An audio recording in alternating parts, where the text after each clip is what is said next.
എണീറ്റ് നമുക്ക് നിർത്തി കളിക്കുന്നത്. എന്നാ ശരി, ആ ബോൾ ഇങ്ങോട്ട് എറി. നമുക്കിത് നമ്മളെ റൂമിൽ കൊണ്ടുവെക്കാം. ഇത് എവിടെയാ വെക്കുക? ഇത് ഈ ബെഡിൽ കിടക്കട്ടെ. എടാ നീ വരുന്നില്ലേ? ഞാൻ പോവാണ്.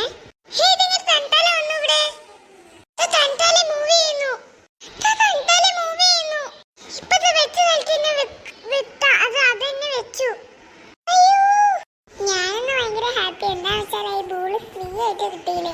നല്ലത് ആരെ ബോളേക്കും? ഇത് റൂമിൽ വെച്ചതല്ലേ? ഇപ്പൊ തന്നെ മിട്ടുവിനോട് പറയാം. എടാ മിട്ടു, എന്താ? എടാ നീ നേരത്തെ ബെഡ്റൂമിൽ വെച്ച ബോൾ ഇവിടെ കിടക്കുന്നു.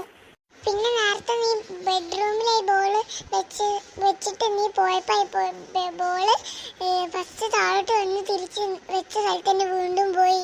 ഈ പറയുന്നതെല്ലാം സത്യം തന്നെയാ? നീ കള്ളം പറയല്ലേ. ഓരോന്നും സ്വപ്നം കണ്ടിട്ട് പറഞ്ഞോളൂ അവൻ.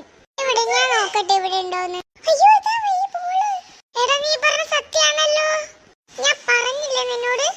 ഈ കാര്യം നമുക്ക് അമ്മേനോട് പറയാം. അമ്മേ എന്താ മോനെ നെട്ട് ഇങ്ങനെ വായും പോലെ നിൽക്കുന്നേ? അമ്മേ അത് ഞാനും മറ്റേ സുലൈമാനും റോട്ടിന്ന് കളിക്കുമ്പോൾ ഞാൻ റോട്ടിലൊരു ബോള് കണ്ടു. നല്ല നല്ല ഭംഗിയുള്ള റെയിൻബോ ബോളായിരുന്നു.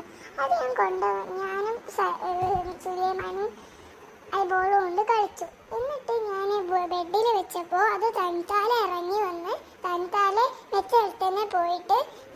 എന്നിട്ട് ഞാനും സുലൈമാനും കൂടി TV കാണുമ്പോൾ മറ്റേ ബോളില്ലേ, റെയിൻബോ ബോള് സോഫയിൽ വന്ന് നിൽക്കുന്നു. ഞാൻ ബെഡ്റൂമിൽ വെച്ച ഈ റെയിൻബോ ബോൾ സത്യമാണ്. ഇതെല്ലാം എന്നോട് സുലൈമാനാ പറഞ്ഞു. ഞാൻ വിശ്വസിച്ചില്ല. എന്നിട്ട് ഞാൻ സോഫയിൽ പോയി നോക്കിയപ്പോൾ അവിടെ ഈ ബോള് കിടക്കുന്നു. ഓനെ സ്വപ്നം കണ്ടിട്ട് പറയുന്നതായിരിക്കും ഓരോ പിച്ചിയും പറയുന്നു. അല്ല അമ്മ സത്യമാണ്. അതാ ബോൾ അവിടെ കറങ്ങുന്നു. അമ്മേ നോക്ക്. എവിടെ കണ്ടോ? ഇവിടെ ഒന്നും ഇല്ലല്ലോ. അല്ല അമ്മ സത്യം. അതെ അമ്മ സത്യമാണ്. ഞാനിപ്പോ കണ്ടതാണ്. ഞാനും മിട്ടും. അമ്മ നോക്കിയപ്പോ അത് പോയി. ഓരോ പിച്ചും പേയും പറഞ്ഞു വന്നോളൂ. ഇപ്പൊ എങ്ങനെ അമ്മനെ പറഞ്ഞ് വിശ്വസിപ്പിക്കുക?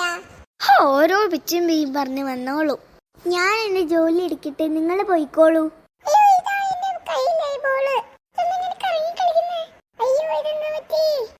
വളരെ ചെറുതായി പോയി.